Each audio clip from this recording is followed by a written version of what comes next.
Nous allons prendre nos Bibles bien-aimées et nous allons lire deux passages. Nous allons lire deux passages et nous allons décortiquer les deux passages. Nous allons commencer par lire Exode chapitre 12. Exode chapitre 12, à partir du verset 1. Exode chapitre 12, verset 1 jusqu'au verset 11. Et puis nous allons lire Exode chapitre 13, du verset 17 au verset 22.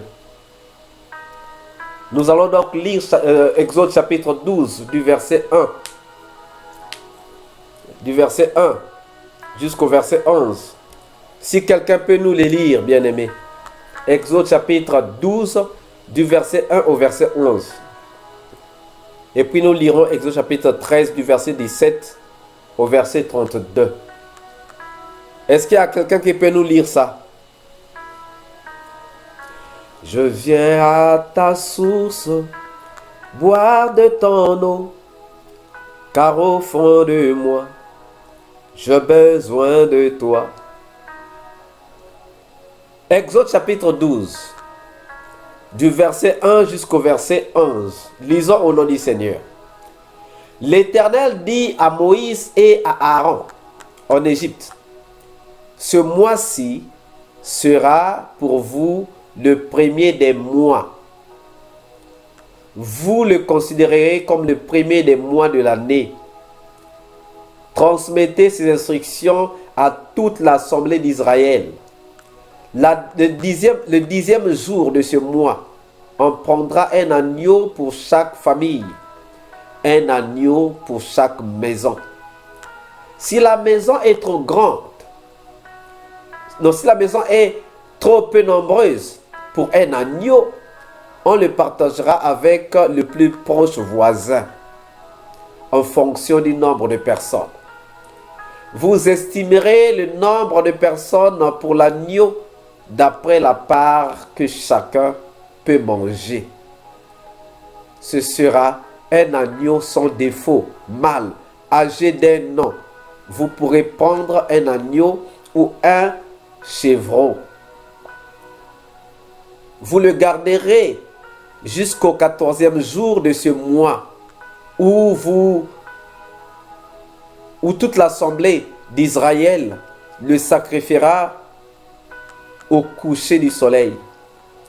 On prendra de son sang et on mettra sur les deux poteaux et sur le linteau de la porte des maisons où on le mangera.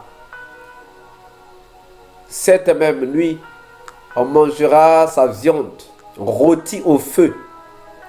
On la mangera avec des pains sans levain et des herbes amères. Vous ne le mangerez pas à moitié cuit et bouilli dans l'eau. Au contraire, il sera rôti au feu avec la tête, les pattes et l'intérieur. Vous n'en laisserez rien pour le matin. Si toutefois il en reste quelque chose le matin, vous le brûlerez au feu. Quand vous le mangerez, vous aurez une ceinture à la taille, vos sandales aux pieds et votre bâton à la main. Vous le mangerez rapidement. C'est la Pâque de l'Éternel. Bien-aimés dans l'Éternel, voilà une instruction que le Seigneur nous donne. Il dit, l'Éternel dit à Moïse et à Aaron en Égypte. Ça veut dire qu'il est en train de s'adresser à un peuple qui est en Égypte. L'Égypte, c'est la situation que toi tu ne veux pas. L'Égypte, c'est cette situation dans laquelle toi tu te retrouves, mais que tu ne veux pas. Donc, on dit que l'Éternel dit à Moïse et à Aaron en Égypte. C'est-à-dire, pendant qu'ils se trouvaient dans une situation dans laquelle ils ne voulaient pas se retrouver. Ce mois-ci sera pour vous le premier des mois. Vous le considérerez comme le premier des mois de l'année.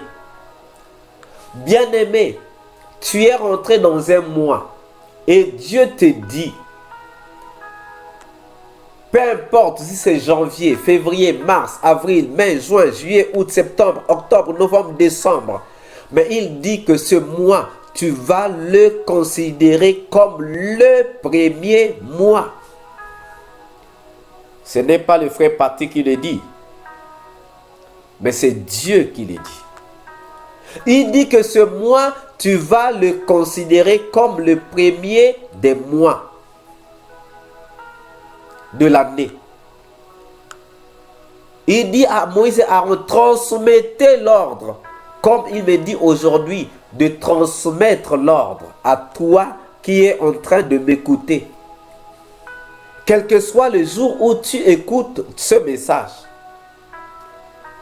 ce message prend effet à partir du moment où tu l'écoutes. Si tu l'écoutes le 12, le 15, le 5, le 8, le 9, ça dépend seulement de ce jour-là. Donc, ce message prend effet à partir du jour où tu l'écoutes. On n'a pas dit qu'aujourd'hui on est mardi, on est mercredi, on est jeudi. Non, il a dit, transmettez ce message. Mais quel message? Il dit, ce mois, ce sera pour vous le premier des mois. Vous le considérerez comme le premier des mois de l'année. On est en avril. Aujourd'hui, où je suis en train de vous parler, je suis en avril. Mais moi, je considère qu'à partir d'aujourd'hui, c'est le 1er janvier. Si tu l'écoutes en juin, en juillet, en août, en septembre, en octobre, en décembre, en novembre, considère que le jour où tu es en train d'écouter ce message, c'est le premier jour de l'année. Parce que le mois où tu es en train d'écouter ce message, c'est le premier mois de l'année selon l'instruction du Seigneur. Bien-aimé dans le Seigneur, ne te dis pas que non, parce que nous sommes déjà en avril, que ça ne peut pas être le premier mois. Parce que nous sommes déjà en novembre, que ça ne peut pas être le premier mois. Que parce que nous sommes encore, déjà en juin, que ça ne peut pas être le premier mois. Dieu a dit. Dieu a dit. Ce n'est pas le frère Patrick qui a dit, mais Dieu a dit. Ce mois sera pour vous le premier des mois. Vous le considérerez comme le premier des mois de l'année. Donc même si tu es en décembre, tu vas considérer décembre comme le premier mois de l'année.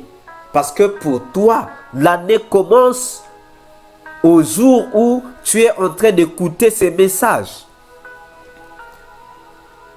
L'année commence au jour où tu es en train d'écouter ce message.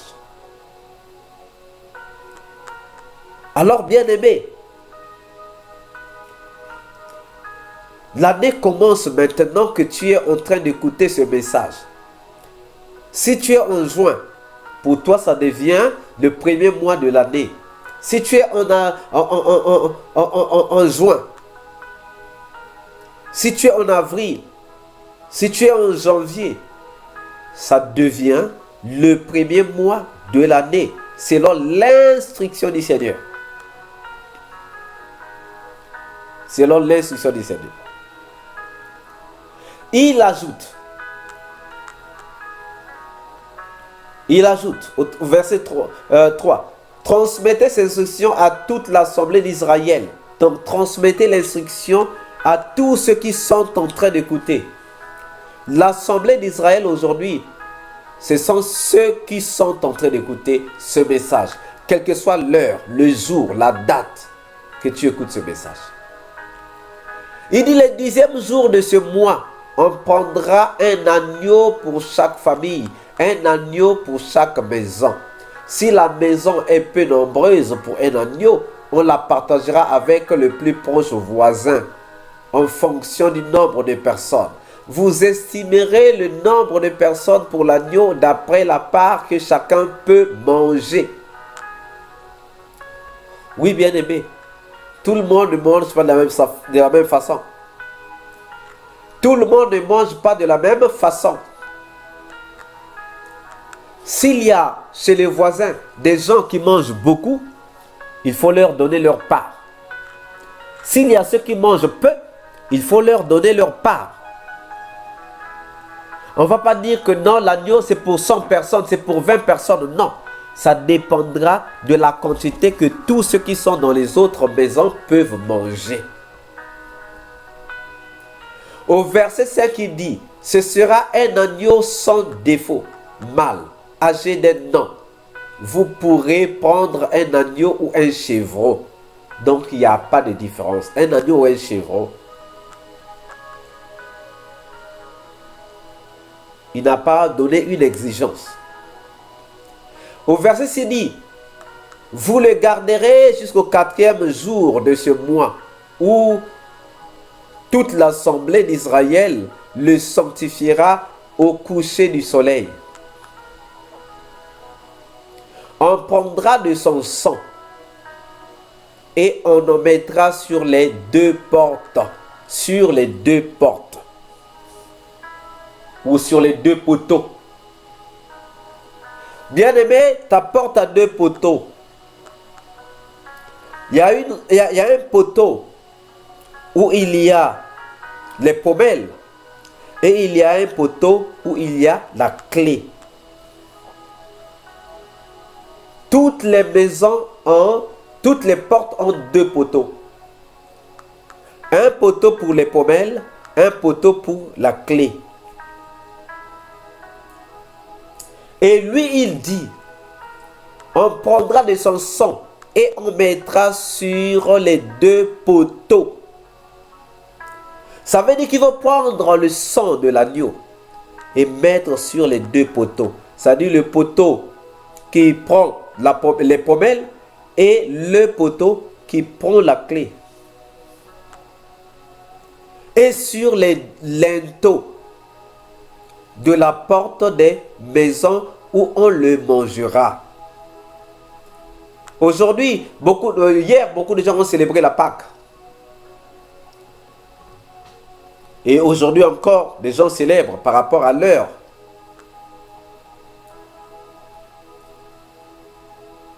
Mais est-ce que ces gens-là ont célébré la Pâque en suivant les instructions du Seigneur? Le Seigneur dit, vous le garderez jusqu'au 14e jour de ce mois, où toute l'assemblée d'Israël le sanctifiera au coucher du soleil. En prenant de son sang, et on en mettra sur les deux poteaux et sur le linteau de la porte des maisons où on le mangera. Alors, bien-aimés dans le Seigneur, voilà déjà l'institution de la Pâque, ou l'instruction sur la Pâque. Voilà, bien-aimés. Ici, Dieu est en train de préparer la sortie de l'Égypte pour son peuple. La Pâque, c'est la sortie du peuple de Dieu de l'Égypte. C'est la sortie du peuple de Dieu de la servitude. La Pâque, c'est ta sortie de tes situations mauvaises que tu n'aimes pas, mais dans lesquelles tu te retrouves. Oui. Voilà pourquoi lorsqu'il va revenir dans Exode chapitre 13, à partir du verset 17, il va nous dire, lorsque Pharaon laissa aller le peuple, Dieu ne le conduisit point par le chemin du pays des Philistins, quoique le plus proche, car Dieu dit, le peuple pourrait se repentir en voyant la guerre et retourner en Égypte. Je m'arrête d'abord là. Bien aimé, il y a des gens qui se disent, je vis tellement trop de choses. Ce n'est pas Dieu qui me conduit ici. Ça, c'est le diable qui me conduit ici. Bien aimé, à un certain moment, nous faisons la publicité du diable pour rien. À un certain moment, nous faisons la publicité du diable pour rien. Nous lui donnons trop de succès. Nous parlons trop de lui. Même là où il n'est pas, nous parlons de lui. Exode chapitre 13, verset 17 nous dit: lorsque Pharaon laissa aller le peuple, Dieu ne le conduisit point par le chemin du pays des Philistins, quoique le plus proche. Il y avait le chemin des Philistins qui était le plus proche. Mais la Bible nous dit que Dieu n'a pas conduit le peuple d'Israël par ce chemin. Car Dieu dit, le peuple pourrait se repentir en voyant la guerre et retourner en Égypte. Le chemin des Philistins, les Philistins en ce temps-là étaient parmi les peuples guerriers les plus féroces. Et Dieu a dit, si je fais passer ce peuple par ce chemin-là, pourtant c'est le plus proche, mais si je le fais passer par là, lorsque ce peuple-là va commencer à attaquer mon peuple va chercher à repartir en Égypte. Oui, bien-aimés, beaucoup de gens ont cherché à repartir en Égypte parce qu'ils se sont retrouvés en difficulté. Beaucoup de gens ont cherché à repartir en Égypte parce qu'ils se sont retrouvés en difficulté. Ils se sont dit, ce chemin-là, ce n'est pas Dieu qui m'a envoyé ici. Parce que tout le monde croit que Dieu ne peut t'envoyer que sur le bon chemin, sur le chemin qui va être facile. Non, il a dit, il y a le chemin étroit, il y a le chemin large. Le chemin étroit, c'est le chemin le plus difficile, mais c'est le chemin qui mène à la vie éternelle. Le chemin large, c'est le chemin qui ne présente pas de difficulté, mais c'est le chemin de l'adversaire. C'est le chemin de l'adversaire. Alors, bien-aimés, Dieu nous dit ici qu'il n'a pas voulu prendre son peuple et l'emmener vers les Philistins. Parce que les Philistins allaient les combattre. Et quand les Philistins allaient les combattre, le peuple de Dieu allait repartir vers l'Égypte. Le peuple de Dieu allait se dire, ah non, je préfère rester en Égypte. Voyez vous-même, lorsque ce peuple va se retrouver devant la mer Rouge, il va crier, mais pourquoi Moïse, tu nous as emmenés ici? Il fallait qu'on reste pour nous mourir en Égypte. Pourtant, Dieu les avait fait sortir pour leur bien. Bien-aimé, ce n'est pas parce que tu es en train de vivre des choses mauvaises que Dieu t'a oublié. Ce n'est pas parce que tu es en train de vivre des choses mauvaises que Dieu n'est plus avec toi. Non. Non, non, non, non, non. Dieu n'a jamais abandonné les siens. Jamais, jamais, jamais et jamais. Mon cher ami, je peux te les rassurer. Je ne sais pas ce que tu es en train de vivre aujourd'hui. Mais je peux te dire, te rassurer, que Dieu ne t'a pas abandonné. Toi, tu regardes seulement ce que tu es en train de vivre. Mais tu ne sais pas ce que les autres sont en train de vivre. Mais quel que soit ce que tu es en train de vivre, Dieu ne t'a pas abandonné. Dieu ne t'a pas abandonné, bien-aimé. Dieu est toujours à côté de toi, bien-aimé. Et Dieu permet tout cela. Il sait pourquoi. Regardez pour le peuple d'Égypte. Pour le peuple d'Israël. Sorti d'Égypte. Il a trouvé un chemin qui était proche. Le chemin des Philistins. Mais comme il a regardé que les Philistins étaient des guerriers, ils allaient combattre son peuple. Et lorsque les Philistins allaient combattre son peuple allait chercher à repartir en Égypte. Il a dit, je ne prends pas ce chemin. Ce chemin allait seulement faire quelques jours.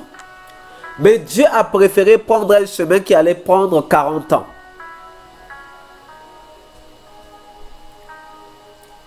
Bien-aimé, ne pense pas que le chemin que tu es en train sur lesquels tu es, c'est le pire des chemins. Non, ce n'est pas le pire des chemins. Mais c'est le chemin que Dieu a trouvé bon pour toi. Le chemin que moi je suis en train de traverser, c'est le chemin que Dieu a trouvé bon pour moi. Oui, bien-aimé. Ne t'alarme pas. Ne t'alarme pas. On dit bien, Dieu ne le conduisit point par le chemin du pays des Philistins, quoique le plus proche. C'était le chemin le plus proche, mais Dieu n'a pas voulu. Car Dieu dit, le peuple pourrait se repentir en voyant la guerre et retourner en Égypte. Toi et moi, nous voyons seulement à quelques mètres, mais Dieu voit à tous les kilomètres. Toi et moi, nous voyons seulement à quelques mètres, bien-aimés, mais Dieu voit à tous les kilomètres. Ce que toi et moi, nous ne pouvons pas voir, Dieu le voit. La Bible dit que mais Dieu fit faire au peuple un détour par le chemin du départ vers la mer Rouge. Pourtant, la mer Rouge avait un danger. Mais Dieu a dit, il ne doit pas passer par les Philistins. Je vais leur faire un détour vers la mer Rouge. Mais pourtant, ils ne pouvaient pas traverser la mer Rouge. Mais Dieu les a envoyés vers ce chemin. Bien aimé, à un certain moment, on se retrouve devant la mer Rouge, on dit, mais pourquoi Dieu m'a emmené ici? Dieu sait pourquoi il t'a emmené là. Dieu sait pourquoi il t'a emmené dans cette situation. À un certain moment, on s'est dit, mais moi je ne m'en sors pas. Dieu sait pourquoi il t'a emmené dans cette situation. Et Dieu te sortira toujours, bien aimé, de cette situation. Il te sortira. Il te sortira.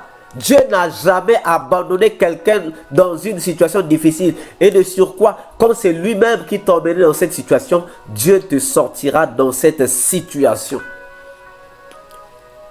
Oui. Dieu t'a emmené. Dieu te sortira de cette situation. Parce qu'il sait que c'est lui-même qui t'a emmené dans cette situation, bien-aimé. Il sait. Donc la Bible dit, mais Dieu fit faire au peuple un détour par le chemin du désert vers la mer Rouge. Les enfants d'Israël montèrent en armes hors du pays d'Égypte. Moïse prit la parole.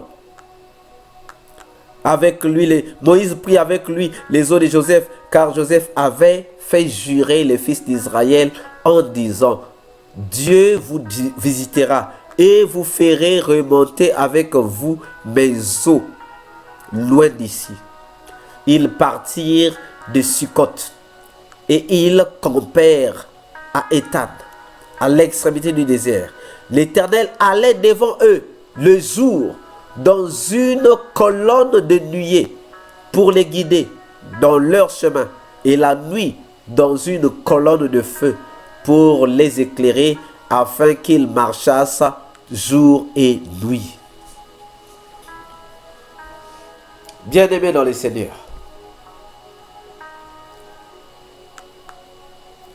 tu es dans l'Égypte.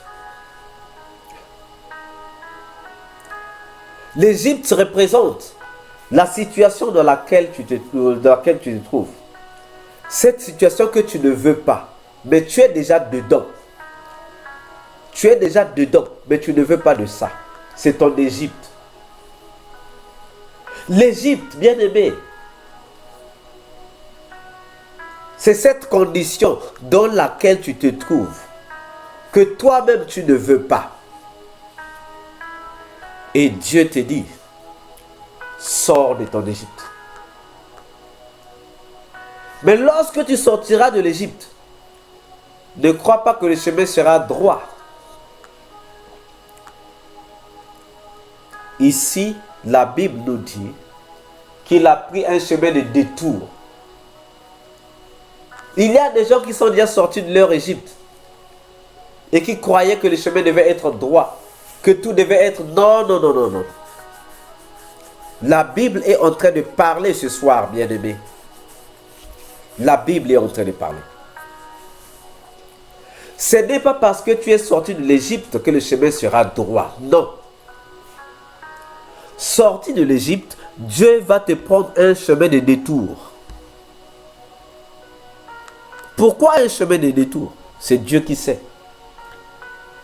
Dieu avait déjà regardé. Il a dit, s'il avance, il va aller rencontrer les Philistins. Les Philistins vont le combattre. Lorsque les Philistins vont le combattre, il va chercher à repartir en Égypte. Oui, beaucoup de gens sont déjà sortis des fausses doctrines et disent aujourd'hui, là-bas j'étais mieux. Beaucoup de gens bien-aimés sont déjà sortis des fausses doctrines et disent aujourd'hui, là-bas j'étais mieux. Parce que là-bas ils n'avaient pas de pression. Mais le problème, ce n'est pas la pression. Le problème, c'est la volonté de Dieu. Le problème, ce n'est pas la pression, mais le problème, c'est la volonté de Dieu. Oh bien-aimé, j'ai été béni hier. J'ai été béni hier. Samedi soir, pendant que j'ai préparé la prière, il y a un frère, j'étais son nom, qui m'a dit, je t'envoie le billet, on se retrouve à Val-de-Reuil. Et nous nous sommes retrouvés à Val-de-Reuil hier pour un culte merveilleux.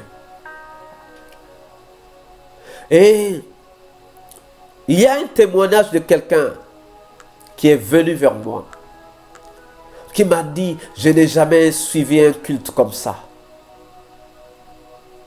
Si je savais ça, depuis longtemps, moi j'allais déjà être un grand pasteur. Bien-aimé dans le Seigneur, je lui ai seulement dit, Dieu a dit, il n'est jamais trop tard. Personne n'est venu avant. Personne n'est venu en retard. Personne n'est venu en retard, bien-aimé. Personne n'est venu en retard. Tout le monde vient au moment où Dieu l'appelle. Je voulais attirer l'attention de quelques-uns d'entre nous. Il y a des gens qui se disent que non, moi, avec Dieu, ça ne marchera pas parce que moi, depuis que j'ai commencé, non, non, non. Bien-aimé, reste dans le Seigneur. Dieu sait à quel moment il va te donner ta révélation. La révélation qui te concerne. Ne regarde pas aux autres.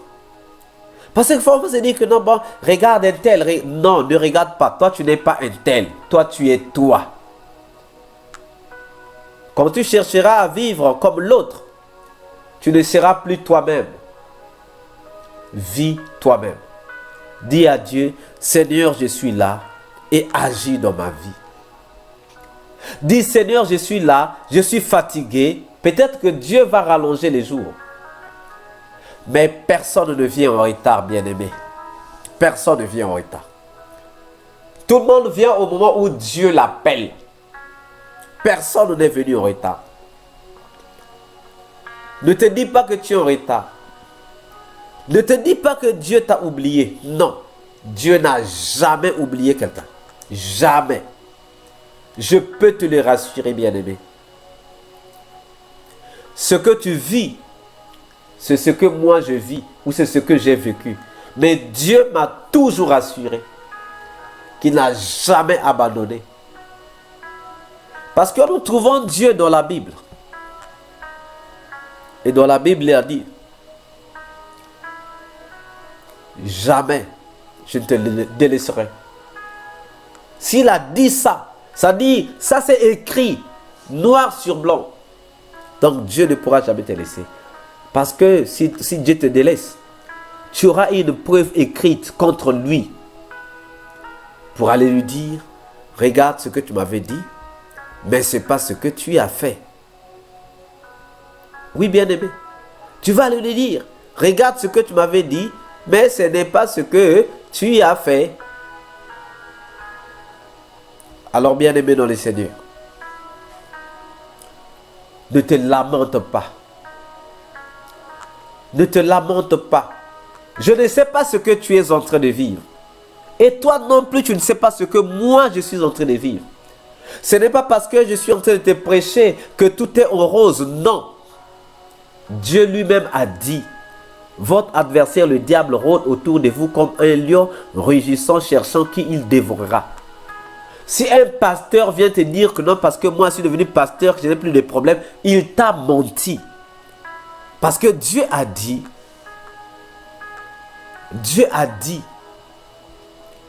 votre adversaire, le diable, rôde autour de vous comme un lion rugissant, cherchant qui il dévorera. Oui, bien-aimé. Donc, tout un enfant de Dieu